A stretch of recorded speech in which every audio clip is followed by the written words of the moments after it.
Salut tout le monde, une petite présentation rapide du Moon Knight de Jed MacKay qui ressort en Deluxe. Il était déjà disponible dans des tomes en 100% précédemment, mais voilà, le tome 1 n'est plus disponible depuis un petit moment, là ça c'est le tome 2. Et donc dans ce Deluxe, vous avez eh bien l'équivalent des deux premiers tomes en 100%. Je crois qu'il coûte 35 euros si je ne me trompe pas, ce tome.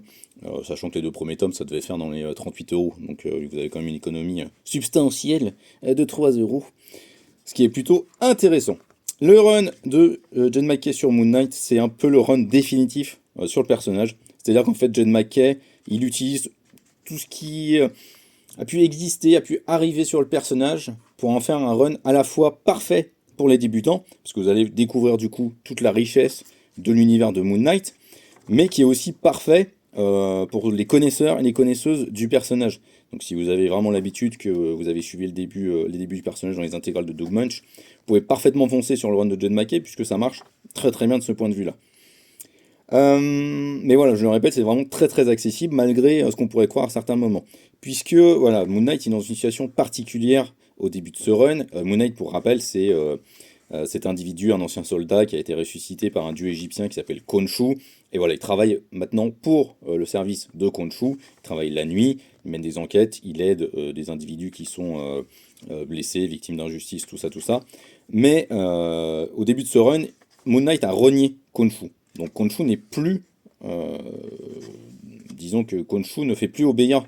Moon Knight n'obéit plus à Khonshu. Voilà, je vais aller dans cet ordre-là, ça sera plus simple. Pour autant, puisque Moon Knight a renié Khonshu, eh bien, il a un adversaire qui va arriver, un autre Moon Knight, qui s'appelle Hunter's Moon, donc le chasseur de lune, et qui va le traquer, qui va vouloir le buter, parce qu'il a renié Khonshu, et donc il estime que Moon Knight a failli à sa mission, alors que justement, eh bien, il y a tout un questionnement, toute une réflexion et un discours et une écriture psychologique du personnage de Moon Knight qui est très très bien faite là-dessus, puisque ça nous montre comment il essaie de se reconstruire maintenant qu'il a renié Khonshu et donc maintenant qu'il a renié en fait sa figure paternelle, puisque clairement il y a un rapport à la figure paternelle qui est très très fort dans le run de Jed MacKay, comme très souvent dans les runs de Jed MacKay.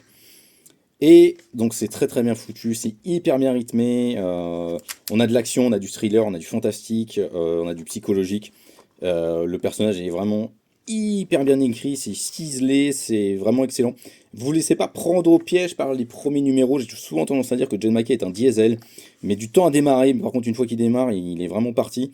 Et là, ce run de Moon Knight, il est vraiment inscrit dans la durée, long, conséquent, et pertinent tout du long, très intéressant, très très fouillé, et c'est une dinguerie au niveau visuel, parce que c'est Alessandro Capuccio, il fait des claques, ouais, des vraies claques, des vraies planches qui pètent la gueule, c'est sublime, c'est vraiment somptueux à chaque fois. Et donc, il faut absolument foncer dessus. Si vous avez jamais lu du Moon Knight, allez dessus. C'est vraiment un point d'entrée parfait. Si vous êtes connaisseur, connaisseuse de Moon Knight, allez dessus aussi parce que vraiment, c'est hyper intéressant tout ce que Jed MacKay il fait sur le perso.